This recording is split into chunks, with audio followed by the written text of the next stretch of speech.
نبی کریم صلی اللہ علیہ وسلم کا رعب کفار مکہ پر ہمیشہ باری۔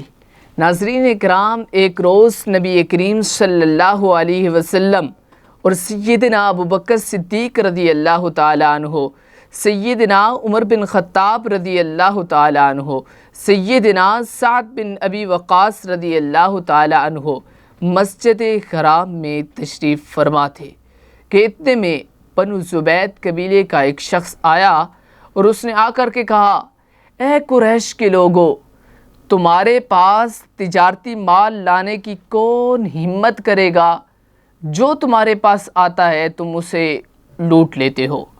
نبی کریم صلی اللہ علیہ وسلم نے یہ سن کر کہا کہ تمہارے ساتھ کس نے ظلم کیا ہے؟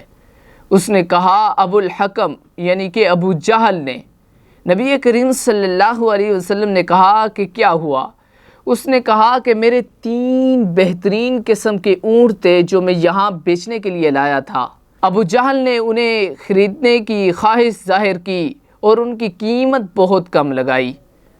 اب جو اس نے قیمت لگائی ہے کوئی اور دوسرا خریدنے کے لیے تیار نہیں اور زیادہ قیمت دینے کے لیے تیار نہیں، کیونکہ ناظرین اکرام، ابو جہل جو تھا یہ مکہ میں سردار تھا، لوگ اس سے ڈرتے تھے۔ لوگوں کو اگر وہ اس کے مقابلے میں قیمت لگاتے تو لوگوں کو وہ مارتا پیٹتا، ان کو غصہ کرتا کہ میرے مقابلے میں تم آ کر کے زیادہ قیمت لگاتے ہو۔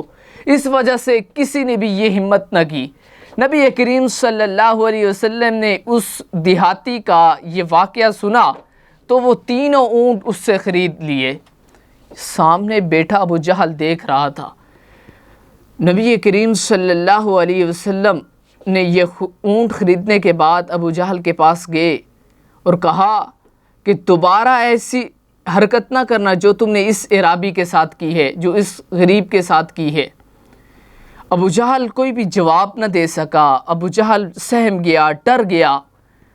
جو دوسرے لوگ بیٹھے تھے، کفار کے لوگ، ابو جہل کو کہنے لگے، شرم دلانے لگے، آر دلانے لگے کہ شاید تم محمد صلی اللہ علیہ وسلم کی پیروی کرنے والے ہو، تم ان کا دین اپنانے والے ہو، اس وجہ سے تم سے کچھ بولا ہی نہیں جا رہا تھا، محمد صلی اللہ علیہ وسلم تمہیں دھمکی دے کے چلے گئے ہیں۔ اس نے کہا، نہیں، ایسے نہیں ہے کہ میں ان کی پیروی کرنے والا ہوں، مگر نبی کریم صلی اللہ علیہ وسلم کے دائیں اور بائیں 2 نیزہ بردار کھڑے تھے۔ مجھے ڈر تھا کہ میں نبی کریم صلی اللہ علیہ وسلم کے حکم کی سرتابی کرتا تو وہ مجھے مار ڈالتے، اس وجہ سے میں کچھ بول نہیں پا رہا تھا۔ یہ تھا نبی کریم صلی اللہ علیہ وسلم کا رعب اور دبدبہ کفار مکہ پر۔